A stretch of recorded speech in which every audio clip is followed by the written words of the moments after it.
Welcome to KC Cartoon Hub. Fun starts now. నేను chocolate చిన్నవాళ్ళకి favourite నేనే తీయగా స్మూత్గా ఉంటాను నేను కుచ్చి ఐస్ చిన్న పిల్లలకి ఫుల్ ఫన్ చల్లగా రంగురంగులుగా ఉంటాను నేను బిస్కట్ టీతో కలిస్తే అసలు టేస్ట్ తెలుస్తుంది చిన్నగా ఉన్న సూపర్ నేను గవ్వలు తీయగా కరకరలాడే రుచి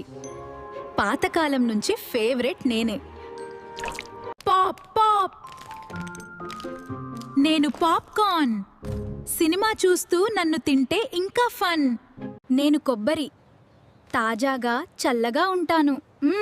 ఎప్పుడైనా తినచ్చు నేను బన్ సాఫ్ట్గా టేస్టీగా ఉంటాను టీతో కలిస్తే సూపర్ మేమంతా కలిసుంటేనే అసలు ఫన్ మీకెవరు నచ్చారు చెప్పండి